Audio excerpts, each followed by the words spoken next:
이재용 삼성전자 부회장이 구속된 뒤 처음으로 특검에 출석했습니다. 호송차를 타고 사복 차림으로 특검에 도착한 이 부회장은 취재진의 질문에는 아무런 답도 하지 않았습니다. 현장 취재기자 연결합니다. 김태민 기자.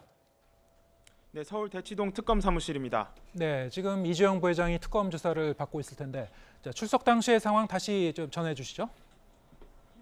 네, 이재용 부회장은 오후 2시 20분쯤 이곳 특검 사무실의 모습을 드러냈습니다. 어제 새벽 구속된 뒤 처음으로 특검 사무실에 소환된 건데요. 교통정체로 예정된 시간보다 20분 정도 늦게 도착했습니다. 지난 두 번의 특검 소환 당시 자신의 승용차를 타고 특검에 출석했던 이 부회장은 이번에는 25인승 호송차를 타고 서울 구치소에서 특검 사무실로 이동했습니다. 다만 이 부회장은 수의 대신 구속 당시 입고 있던 사복을 입고 있었는데요. 검은 정장에 흰 셔츠를 입고 있었지만 넥타이는 매지 않았고 호송줄에 묶여 긴장되고 수척한 모습이었습니다. 이 부회장은 여전히 피해자라고 생각하느냐, 박 대통령에게 경영권 승계 요청을 했느냐 등의 취재진의 질문에 아무런 대답을 하지 않고 조사실로 향했습니다. 오늘 이 부회장 소환 당시에는 현장 취재진만 100명이 넘게 몰렸고 평소보다 많은 경찰들이 배치돼 돌발 상황을 대비하기도 했습니다. 네, 지금 수사 기간이 얼마 남지 않았기 때문에 특검도 상당히 마음이 급할 것 같은데요. 자, 이재용 부회장에 대한 다시 소환 조사. 자, 어떤 점에 주안점을 두고 이루어집니까? 네, 말씀하신 것처럼 특검은 오는 28일로 종료되는 촉박한 수사 기간을 고려해서 조사를 서두르겠다는 입장입니다.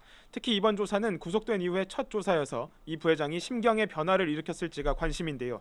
특검은 이 부회장의 430억 원대 뇌물 공여와 순환 출자와 관련된 공정위 특혜 의혹, 최순실 일가에 대한 우회 지원 등에 앞서 이 부회장이 부인한 혐의 등을 하나하나 다시 확인할 예정입니다. 특검 관계자는 오늘은 첫날인 만큼 변호인 입회하에 비교적 가벼운 조사가 이뤄질 것이라고 전했는데요. 경호 문제 등을 고려해서 자정 전에는 조사가 끝날 거라는 전망입니다. 현재 특검의 최대 걸림돌은 수사 기간이 얼마 남지 않았다는 점입니다. 수사 기간이 연장되지 않으면 열흘 내에 이 부회장을 재판에 넘겨야 하는 만큼 앞으로 강도 높은 조사가 이어질 것으로 보입니다. 더욱이 이 부회장이 어떤 진술을 내놓느냐가 특검이 추진하는 박 대통령 대면 조사의 밀도와 방향에도 영향을 미칠 전망입니다.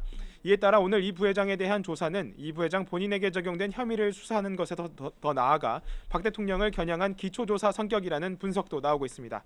지금까지 특검 사무실에서 YTN 김태민입니다.